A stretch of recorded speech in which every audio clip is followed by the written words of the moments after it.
Wisp Sports Radio, the voice of women in sport.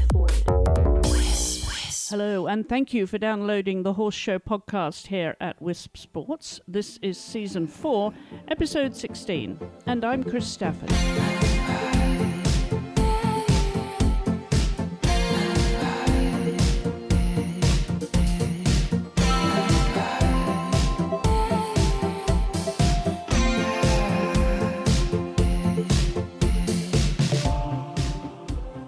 On this week's show, I'll be talking to two riders who are making their games debut for the US Dressage team, Jennifer Baumert from Ohio and Sarah Lockman from California.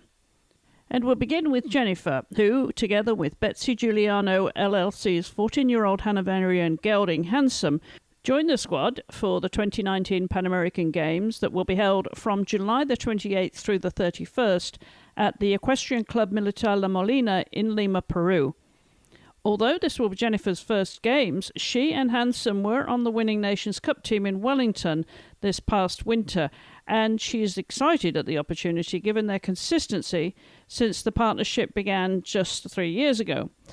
They've had 16 wins so far, with 6 of those this year at Intermediate 1, enough to convince the selectors that they are deserving of a place on the team alongside Nora Batchelder on Faro SQF, Sarah Lockman with First Apple, and Endel with Lucky Strike. And I spoke to Jennifer at her summer training base in Ohio, and she told us that her family were counting on making the team so that they could have a holiday in Peru. Jennifer, thank you for joining me and welcome to the program. Thank you for having me. I'm happy to be here. Well, first of all, huge congratulations making your first games or championship team. How does that feel? What was your reaction when you got the call that this was really going to happen? Oh my God, it felt better than I imagined. so it was really, it was just a wonderful feeling. And of course, there was a long period of time between the end of our competition requirement phase and when they actually chose the team. So that was a really hard time to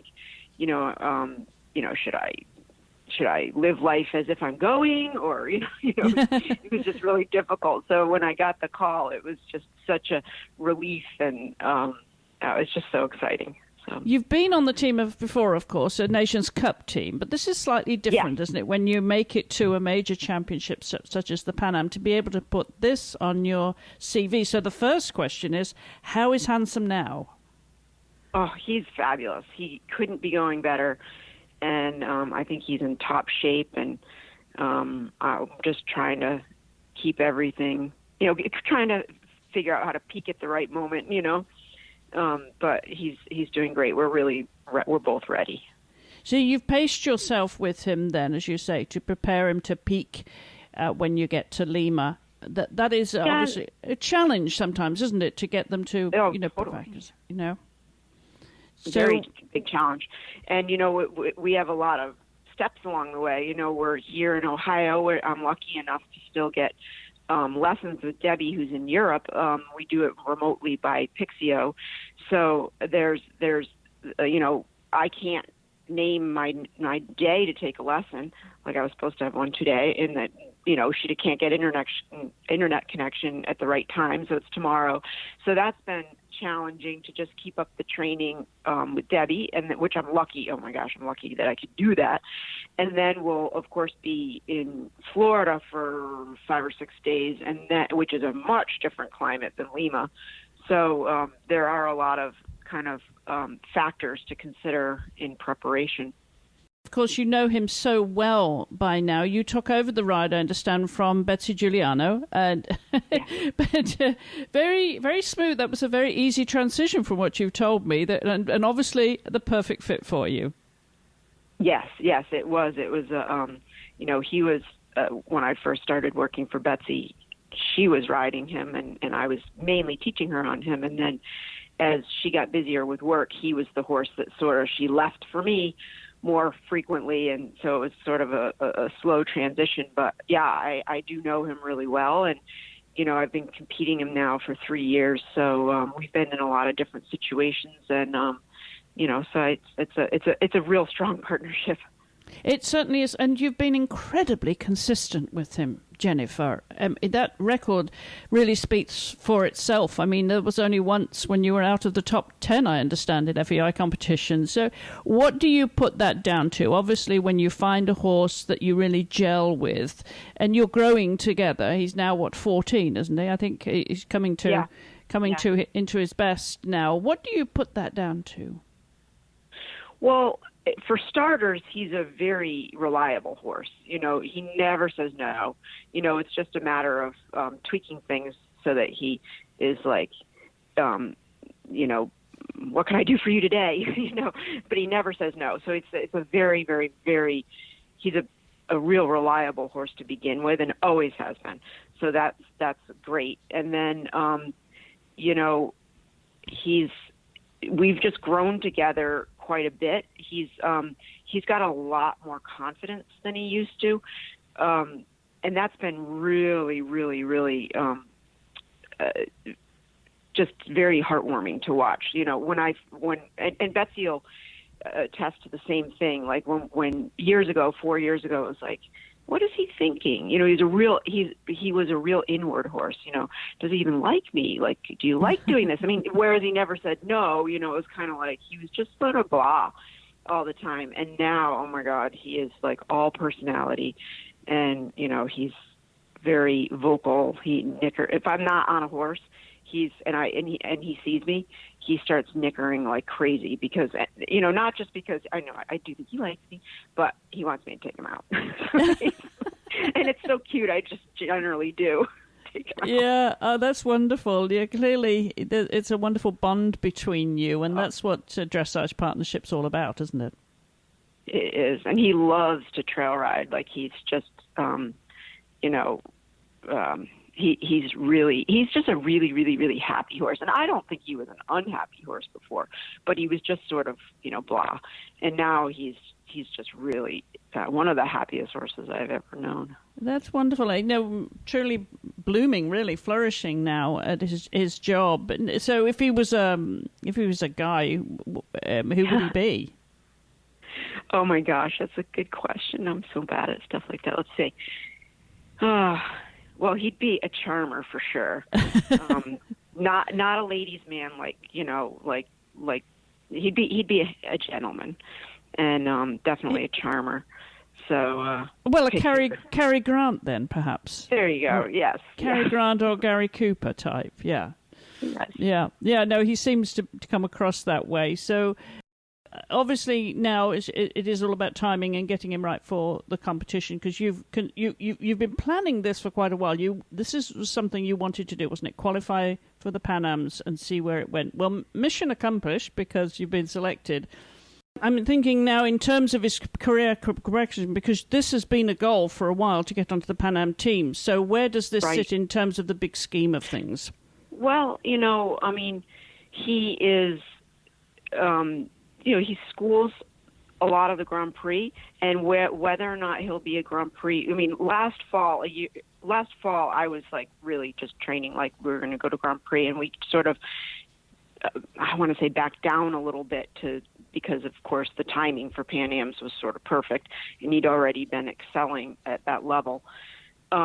So, you know, beyond here, he's at his age, you know, whether or not he got a late start. I started riding him when he was, you know, 10, so, or even maybe 11 by the time I was seriously riding him. So we'll see where, you know, what the future holds. Right now we're just really focused on Pan Ams.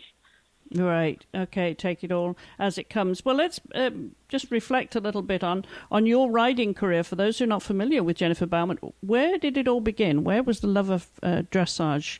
What was the catalyst for that? Well, I grew up. My mom is a trainer. She's a dressage trainer. So I grew up with it. And I was actually really intent on being an event rider. And I did that through my teens. And then actually my transition to dressage from eventing was really through horses that a particular heart horse that I couldn't give up. He was very successful through training level eventing, but then once we went to prelim, he just couldn't do it. He tried, but he just couldn't do it. So it was like, and I, as I grew up, I certainly had no, I grew up on a farm, but when you outgrew one horse, that one got sold, and then we moved on to the next one. There was no keeping horses as we just couldn't afford to do that. So if I wanted another horse, we'd have to sell the one that I had sort of outgrown. So since he couldn't do dressage, eventing, I just switched to dressage. And of course he quickly topped out there too. But, it was, so I sort of never went back to eventing. I just sort of kept in that direction. And actually I ended up sort of stealing horses from my mom. Whatever horse she was, her best horse was, she would obviously let me ride, and then I'd sort of slowly take it over. So, and I was lucky enough to, I think I competed young riders all of the years that I was a young rider. Of course, in those days, it was much easier. If you had a horse at that level, you were basically on the team. Mm-hmm. So those were really sort of special experiences for me, the first opportunities that one has to ride for a team. Then from there, I sort of eventually went out on my own. I lived 10 years in the Carolinas in Tryon area, Charlotte, and then about 4 years ago, I started working for Betsy and moved here to Ohio. And so all along I've done the back and forth from wherever I've lived, Connecticut, the Carolinas, or here, back and forth to Florida. Right, of course. A snowbird.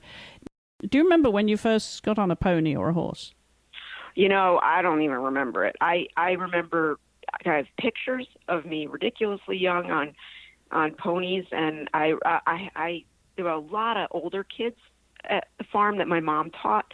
So I had a lot of people I just idolized, and I was always the little one, on the little pony, and all the bigger kids had either bigger ponies or horses. And interestingly enough, my mom, I don't think she did this by design, but she didn't really have time to teach me or anything. So she would teach all the older kids, and then the older kids would teach me. And so it was interesting. It was interesting because I just aspired, because I wanted to be like them. I wanted to ride with my mom. And so that was a good plan on her part. And we've always had a really, really, really strong relationship. She's been, of course, any mother-daughter working together are going to have their little rocky times, but she's been my biggest influence and my biggest supporter. And, I'm really lucky to have had that. Absolutely, a great grounding. What about on your father's side or siblings? Anyone else in the family interested? No, my dad would just, when I was a kid, just every once in a while get on and just gallop around and do stupid stuff. Like he does not know how to ride. So, actually the Heart horse that I spoke of before, my event horse, that was like the first horse they really bought for me that was really back in those days, I think he was, $6,000, which was just like an amazing amount of money. It was like, this is your Christmas present for 2 years, And then at least. Get him home, and my dad gets on him and starts galloping him around the field, and my mom, and I'm crying, and my mom's like, yes, pleading with him to stop. So he did not, he does not ride. And my brothers, I have two brothers, both younger. One's 2 years younger and one's 8 years younger. Neither of them did much for riding. The one that was just a little younger, oh my God, he fell off every time he got on. And he wouldn't ride without a sheriff's badge and a cap gun, which, And then the little one, I mentioned already that I couldn't keep my old ponies. And I desperately tried to get him into riding because I would be able to keep my pony, if Carl would ride. So I would, I had one particular pony that was we were keeping for him, in case, just in case he would ride. Oh my God, I would drag him down to the barn and he'd be like, which one's mine? Totally no interest. But I tried.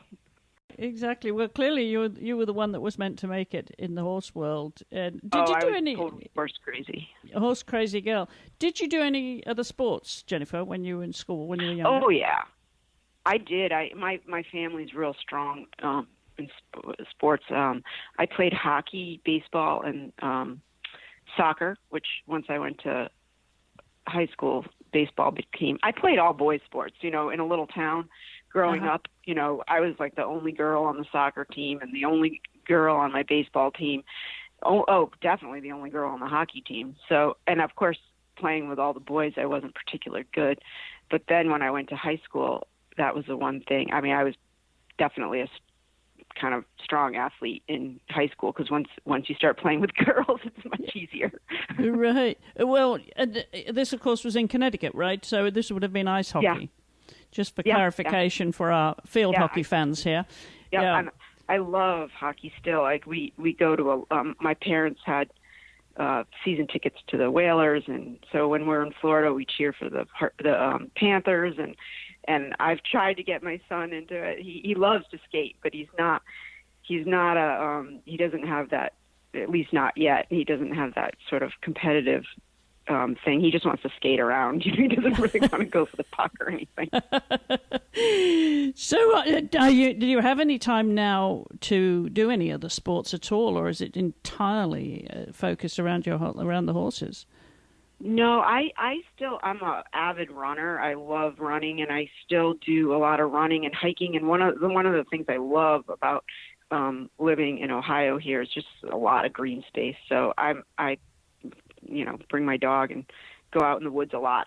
In Ohio, I just work for Betsy and I go give clinics. So I do have personal time, and that's really important for me because I do have a family, a son. And when I'm in Florida, I'm just like full on long days. Like that's where my big, sort of busy time is. But here in Ohio, I have actually a pretty normal life, which is unusual in this business. Yes, for sure. It's usually all-consuming. So do you do any other cross-training then, Jennifer, for core training? I really just do, running and hiking. I don't do a lot of I've had periods where I've gone to the gym, but it's just really hard to have the right time. And I like being outdoors. So it's not very motivating for me. No, right, exactly. Well, of course, I'm bound to ask you now, the Soccer World Cup's happening. Have you been supporting the U.S. team? Oh, definitely. I have to admit, I haven't sat down and watched a whole game, but I'll have it on, while I'm, making dinner or whatever, doing stuff. We've recorded them, and I'm so excited for them. It's so really, really exciting. It's been a thrilling World Cup. Yeah, well, go USA. And exactly. and finally, then, what's on your bucket list, Jennifer? Now that you've made your first team at the championship. Well, of course, I'd like to keep going in that direction and make it a little bit more of a habit. Yeah, it's getting into a rhythm here because clearly you've got the horse that will take you on much further too, because he's, as we said, only 14 now, and a lot to look forward to with him. Talk about the other horses though before we let you go here, Jennifer. Any other horses that we should know about your partnerships? Not at the moment. We're looking for some young horses right now, and that's definitely going to come up in the future. I made a trip to Europe this spring, but didn't really pan out, and then we've kind of put that on hold while we pursued this goal. Right. Well, mission accomplished. Have you been down to Lima, South America before? Is this the first trip? Oh no, never. I've never been, and I'm really excited about that. Of course, I have a lot of family and friends coming and different activities planned. Everybody, all my family and friends are either taking a train, or my brother and my husband are hiking to Machu Picchu. So everybody's got a little vacation, planned around this. So it's a good thing I made the team, because they had all bought their tickets there, but not their return tickets. Whether they were going with or without me. Yeah, definitely. Well, they put all the energy into it. Obviously, it was meant to be. So I want to wish you the very, very best of luck, Jennifer. It's a fantastic opportunity for you, and well deserved, given the consistency with your partner Handsome there. So the very, very best of luck, and I'm sure you'll have a great trip. Thank you so much. It's been really fun talking to you. Sarah Lockman and Gerry Ibanez's 9-year-old Dutch stallion First Apple first met in October of last year, and in their short time as partners have won all of their FEI competitions with consistent scores in the mid-70s.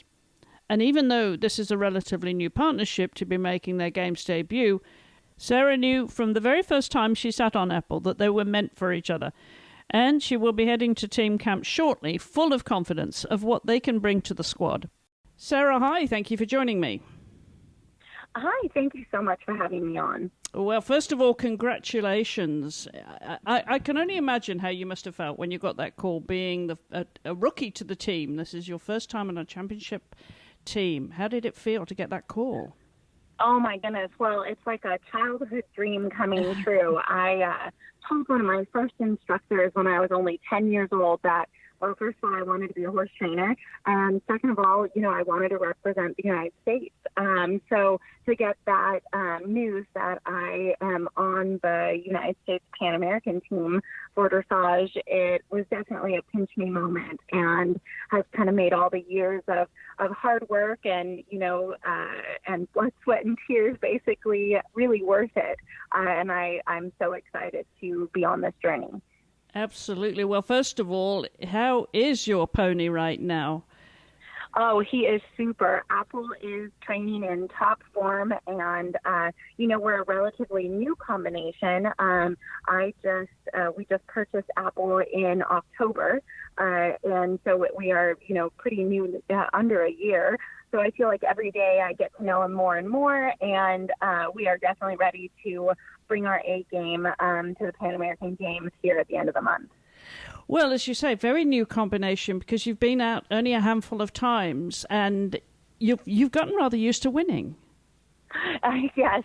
I feel so blessed to have such a fabulous animal that is so consistent and really gives me 100% every time. And from the beginning, from the moment I sat on him, we really had a special connection. It's not really normal, no matter what rider or horse combination you put together, for them to have so much success right out of the bat, right out of the gate. And I feel really lucky to have found this horse that had such superb training that allowed me to kind of get on him and really mesh with him. We're just meant to be. Well, it seems that way. Now, he had been brought up through the young horse ranks there with Patrick van der Meer in the Netherlands, who does his Dutch stallion. Now, how did you meet? What was the arrangement there? How did you find him in the first place? So we weren't really looking for a horse of Apple's caliber. I am based in Southern California in the United States, and one portion of my business is with Summit Farm. That's the stable I work for. We do international imports and sales. So I was over in Europe looking for investment horses, and happened to call Carolyn Koyman, who she owns President Stables, who owned First Apple, and we were looking for investment horses that she had. And we always ask, is there any super, international quality horses that you have? Because as we all know, it's very hard to find a quality horse. It doesn't matter, age or training level. So it's always good to keep your eye out. Apple was not on the market and not for sale, but, timing is everything. And she and Patrick decided to show Apple to myself and to Gerry Ibanez, who's the owner. And like I said, it was love at first sight. I think I trotted around the ring twice and started crying because it was just a horse. So ever since then, the rest is history. And I was very fortunate to be able to spend a little over a month in Holland with Patrick, learning all the ins and outs of Apple, from the daily grooming routines to, his daily riding routines. And I think that really helped me in the getting to know him process. And then, of course, because of when you import a stallion, there's a quarantine process. We did that in Florida, and that was also actually a leg up because I did leave the horses at home for a while, and I spent some one-on-one time with Apple and with my coach, Scott Hassler, some intense training over the winter while Apple was in quarantine. So I think all things were really meant to be because everything has just lined up perfectly from the beginning. It certainly has. Talk about joining up the dots. But it was a bit like going out shopping for a present for someone else and then buying something for yourself, wasn't it? Yes. I think I need that one. Yeah. I think some of the best things happen when you're not trying, and that's definitely the case with Apple. Is it just happened, and timing was correct, and the stars aligned, and it's just how it is in this horse world. That it's all about networking, and sometimes you can't force the miracles to happen. No, it's a bit like relationships generally, isn't it? They happen when you least expect them. Exactly. Yeah. Well, this is wonderful. And as you say, straight out of the bat, you were winning with him, got into the 70s there. He had been consistently in the 70s, of course, before. But you've got progressively solidified that partnership clearly to catch the selectors' eyes. Now, what is it, do you think, that's unique about that partnership then? Why do you think you clicked? Do you prefer stallions and geldings, or are you just someone that likes Dutch horses and gels with them anyway? You know what? I have ridden stallions, but I have not had a stallion of my own that has been, a top competitor for myself. I kind of don't discriminate, and my reputation actually here on the West Coast of the United States is such. I kind of have ridden all shapes and sizes and breeds, and, like I said earlier, a good horse is hard to find, and it doesn't matter age, training, breed, price. A good horse is a good horse. And so I think we really found that in Apple. But I think the other thing that probably everybody will agree with me on that rides or is involved in horses is there's this very intimate sixth sense or communication that we have with our horses. And, I ride a lot of horses. I've tried a lot of horses with the business I'm in as far as, buying and selling. And there's only been a handful of horses that have given me that very deep communication feeling, really. It really is a feeling. It's kind of this magical thing that's a little bit hard to describe. But really that horse is just made for me. So I think it's a combination of his temperament and talent and his reactions and his feedback to my aids is really quite special. And like I said, he's a very willing partner that I think loves every minute of his job. So that's also special there. Yeah, it's nothing like a good work ethic. But how would you describe his personality? Apple is a very laid-back guy. He is super in the barn. He is not in a stallion stall. He, can touch noses with other horses, and he stands in the cross ties with other horses and mares, and we go on trail rides. He's definitely what I would call a gentleman. So he's one that shows up, if he was a human, he'd show up 30 minutes early to work, and stays 30 minutes past everybody else's time, and is just like a quiet, confident gentleman. So he's really been a pleasure to work with.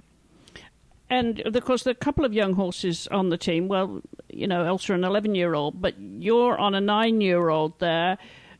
How do you think he'll deal with that big event atmosphere then, Sarah? I'm really grateful for the experience that first Apple has had in his earlier years. I know one of his accomplishments is that he was second as a 7-year-old in the World Breeding Championships. And as we know, in Europe, the venues are quite more big, and there's a lot more of an audience, and there's music and flags and everything. So Apple's been competing in a big atmosphere all of his life.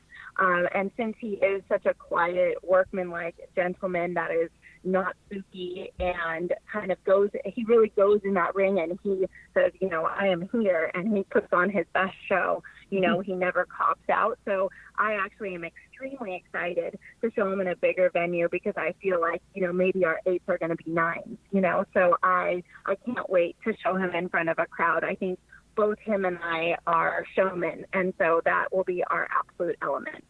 When you mentioned that you train with Scott Hassan, because there's no one more experienced and qualified to be training young horses, of course, bringing them on than Scott.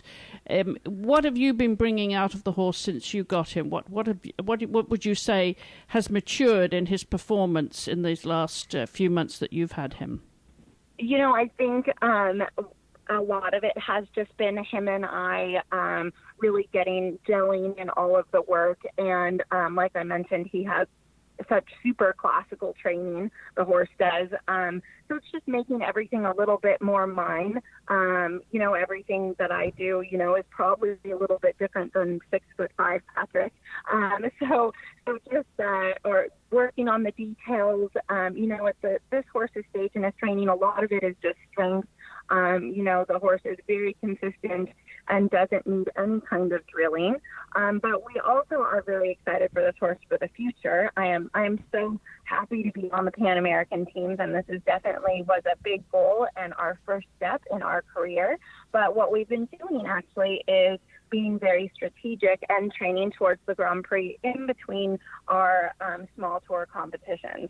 So Apple and I have really been working on the Grand Prix work, and it is very exciting, and I can't wait to debut that in the winter. Yeah, looking at the big picture, of course, as you bring him along here. Well, how about Sarah Lockman? How's she going to handle the big event like this, big championships? For everybody that knows me knows I am quite a cool cucumber. I love the spotlight, and I am one that definitely gets better under pressure. So I feel like the more people that are watching and the more intense and the more important the competition is, the higher my performance will be. So I also cannot wait to kind of be in that ring where I really know I belong. Yeah, so confidence is not a problem for you then. I think it's very important. Exactly. I think it's very important. I'm very lucky to have had a really great training all the way up to this point, and I work with a super sports psychologist, and my fitness is on point, and so I think it's really important for our team, for the United States team, for all of our team members to be that confident and excited about what we're about to do. So I am really excited to be a good contributing member for the team, especially since I am the rookie. Yeah, I was wondering if there'd be any rookie nerves, though, because when you get there on the big stage, there's going to be a wow moment. Oh yeah, I'm sure there will be a rush of that, but I hope to turn that into just performing at my best. Okay, well, let's learn a little bit more about Sarah Lockman then, because there'll be a lot of listeners to this show who have not come across you. Of course, you're based on the West Coast, as you said, in Murrieta, California, and done most of your campaigning out there, it's fair to say, on all of your horses, really. So tell us a little bit about your background, when you started riding, and did you do any other sports when you were young? I'm always curious as to whether there was any parental influence or siblings that were in the sport as well. How did it all begin for you? So my mother is actually from South Africa, and her whole family rode and had horses over there. Then my mom moved over to the States and ended up getting married. She had this dream that she was going to have a daughter. Her name was going to be Sarah, and she was going to ride. So I think I was kind of destined for that in the beginning. Now, my father is not a horse person at all. So when I was about 2.5, almost 3 years old, my mother and I went on a vacation to South Africa to visit family. My dad had to stay behind and work. and he thought it would be a great idea to help fulfill one of my mother's dreams, and he was going to buy his daughter a horse. So my dad went in the penny saver, which is equal to like a Craigslist, a discount magazine, and he bought a 32-year-old, one-eyed quarter horse pony that came with all of its tack. And he had that pony at home waiting when we got home. And my mom cried, she says, but I don't think it was tears of joy. I think she was sad because I think she imagined me on like a beautiful little white like hunter pony, you know, because in South Africa there's not very much Western riding. So basically that was my first horse. Her name was Copper. And there are plenty of pictures of me as a child. My feet did not reach the stirrups. I don't even know how much like I could walk, right? So I'm riding almost more than I'm walking. That's really where the love of horses started. So my parents were very supportive and helped me through all of that. I did some Western riding, Western pleasure and trail in the beginning of my, youth when I'm very young. And in one of my trail classes in the Western world, I think my horse kind of jumped over one of the obstacles. And I told my trainer, that's it, I want to jump. And so I switched over to eventing, and I joined Pony Club. And Pony Club really was a big influence in my riding career from the beginning. My parents ran the local pony club, and I was a total Pony Club nerd. I studied and I ran I helped run the rallies and the meetings, and that's really helped me in my eventing career. I ended up being at the very young age of 15. I competed in a CCI 2-star and was third, and was one of the highest ranked young riders in the United States at that time. So I was jumping the big fences, and I enjoyed every minute of it. But throughout this, obviously, in order to be successful in 3-day eventing, it's really important to be successful at your dressage phase. So I had a super trainer named Shelly Edwards who really had brought me along while I was in my eventing phase. And at about 16, I got a job offer to move to Southern California because I grew up in Northern Nevada. So I got a job offer to move to Southern California and work for a very large training and sales farm. So at 16, I moved out and went down south, and my love of dressage started at that point, and I ended up since then being completely committed to dressage, and I started my own business in 2012. Throughout my whole riding career, and this is why I will help connect the dots, considering it sounds like a lot to have accomplished at a very young age, is I was homeschooled. So my mom homeschooled me so that I could I was that kid that lived in a tent outside my trainer's house, so that I could work off my riding lessons. Because again, my parents were very supportive, but we were not financially well off. So there was a lot of working student work going on. I was known for taking horses off the track and restarting them and using the money when I sold them to help with horse show expenses and tack and all of that. So I've had a lot of experience for a very young age, and I'm very thankful for everything that I was able to do at a young age, because it's really helped me be successful later on. And then from the time I started my own business in 2012 to just recently, I really ran one of the largest dressage businesses on the West Coast. I had between 40 to 50 horses in training at any point. I ran a large sales business and had assistant trainers and grooms and all of that. And it was really, really fun. And then about a year and a half ago, Gerry Ibanez and I started our venture together, and Gerry bought Summit Farm, where we're at now, and the rest is kind of history. Well, the rest is now brings us up to the present day, of course. But just going back to those early years, you said you left at 16, so there was no college for you. You fast-tracked into the horse business. Did you do any other sports at all? Was there anything else on the landscape there for you as a child, any other options, or were you single-minded? I was so single-minded. Like I said, when I was 10 years old, I told that trainer, I said, I'm going to be a horse trainer and I'm going to go to the Olympics. And she said, well, I think you should go to school, which now I completely understand telling a young person that. But I've been, from the time I was very young, very focused and very goal-oriented, and I've really kept my eye on the prize this whole time, and I think it's really paying off now, and I feel very fortunate and lucky that, all of this is happening. Well, let's just go back to something you mentioned earlier, because I'm always curious now with riders who are full-time at their sport, and some in the past have thought that would be enough to stay fit. Do you do any cross-training? Yes, I do. I practice Pilates and yoga, and I work out on a regular basis. I think it is really important we ask our horses to be at the top of their form and athletes, and I think it's just as important for us to be fit, and body control is a big thing, and as far as longevity goes, flexibility I think is very important in a rider's body. So yes, I really enjoy physical activity, and I think it's important. I work weekly with a physiotherapist that helps me stay, straight and aligned and watches me on the horse. So yes, I take my fitness and health really important, just as I do the horse's fitness. Any cardio work, Sarah? Oh, yes, lots of cardio, as much as I hate it, although I'm really horrible at running. So I don't do much running because it's sad. But the stairs and the elliptical machine and that kind of stuff. But I actually think weight training done in a smart way is really good for an athlete. So I work with a personal trainer and lift weights, as well. Right, so you're going to be as prepared as you can possibly be then for your games debut. But what do you think at this point, knowing what you know about these big events, what will be your biggest challenge, do you think? I think when you're looking at a big event like this, there are simple things that I think will, quote unquote, stress myself or the horse out.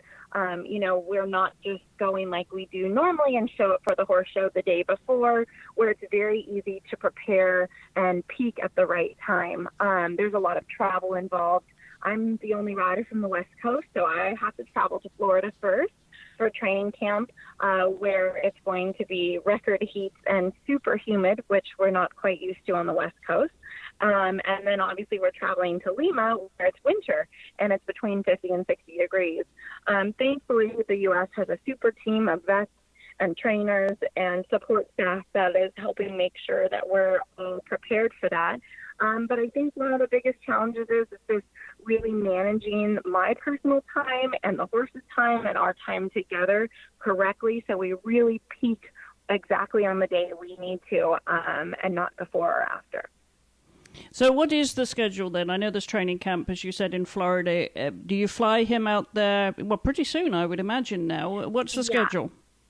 So Apple and I will fly out to Florida a handful of days before the rest of the team gets together to start training, and it gives us plenty of time for him to acclimatize and rest after the trip.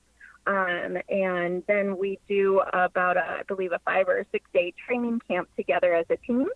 And then we all fly out to Lima together, and we're there, I believe, about 8 or 9 days before the competition.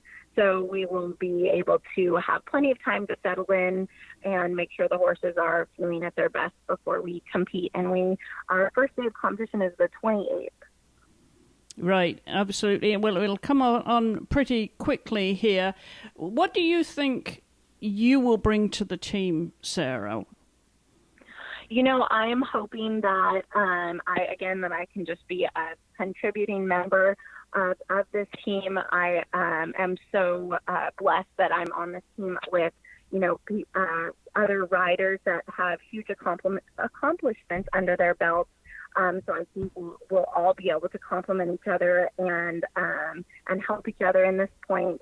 My goal is to just stay consistent and show up and do what Apple and I have been doing and know how to do, and hopefully show the world what we've been working on even in the last month, and make sure those details are really nailed down.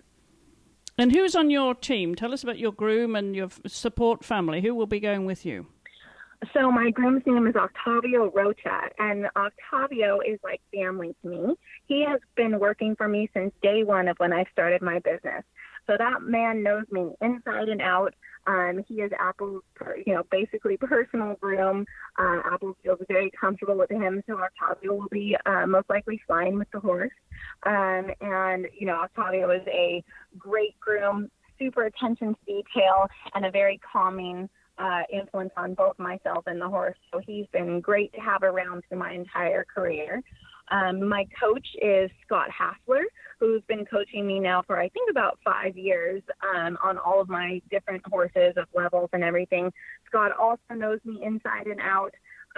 So that brings me a level of confidence, knowing that we both know each other as far as what I need for warm-up, pep talks, mentoring.